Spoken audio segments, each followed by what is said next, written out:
एपिसोडमध्ये प्लास्टिक बद्दलच्या माहितीमध्ये मी झिनो इस्ट्रोजन या शब्दाचा उल्लेख केला होता। तर या झिनो इस्ट्रोजन बद्दल तर मी डिटेलमध्ये बोलणारच आहे, पण त्याआधी आपण जाणून घेऊया इस्ट्रोजन काय असतं। कारण माझ्या जवळपास सगळ्याच रील्समध्ये जे हा पेरिमेनोपॉज आणि मेनोपॉजशी रिलेटेड आहे त्यामध्ये तुम्हाला इस्ट्रोजन या हार्मोनचं नाव सतत ऐकायला येणार आहे।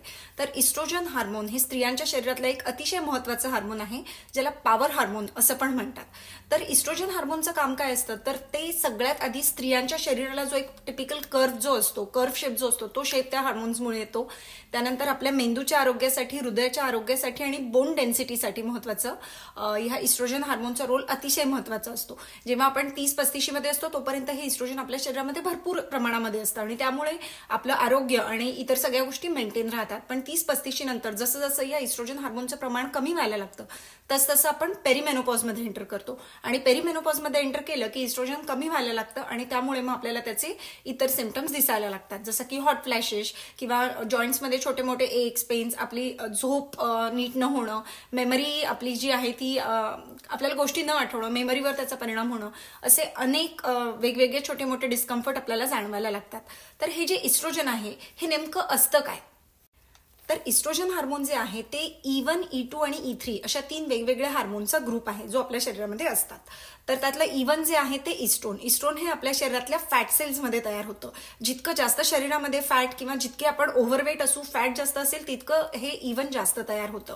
त्यानंतर E2 इस्ट्राडायोल जे आहे ते आपल्या शरीरामध्ये एकतर असतं जे 35 नंतर कमी होतं नॅचरली, पण एन्व्हायरमेंटल टॉक्झिन्स, प्लास्टिकचा वापर, झिनो इस्ट्रोजन जसं मी मागच्या वेळेस म्हटलं होतं तसं, त्यानंतर अल्कोहोल, त्याचप्रमाणे non organic dairy, non organic मीठ खाणं, या सगळ्यामुळे हे इस्ट्रोजन अति वाढतं आणि त्यामुळे इस्ट्रोजन डॉमिनन्स नावाचा आजार आपल्याला जडू शकतो। त्यानंतर E3 जे आहे इस्ट्रिऑल, हे प्रेग्नन्सीमध्ये आपल्या शरीरामध्ये वाढतं।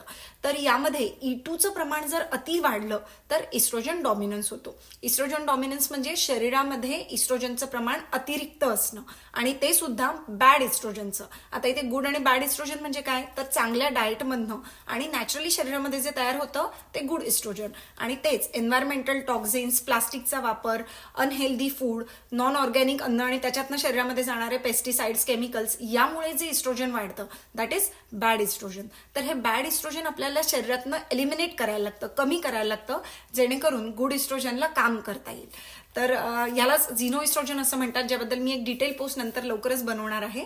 तर इस्ट्रोजन हार्मोन जे आहे या हार्मोनची जी ऍक्शन आहे ही बॅलन्स केली जाते प्रोजेस्ट्रॉन या हार्मोन। जसे इस्ट्रोजनला पॉवर हार्मोन म्हणतात तसंच प्रोजेस्ट्रॉनला कामिंग हार्मोन म्हणतात। म्हणजे एक जर वाढत असेल अतिरिक्त प्रमाणामध्ये तर दुसरं हार्मोन त्याला बॅलन्स करतं आणि ह्या बॅलन्स अतिशय महत्त्वाचा असतो।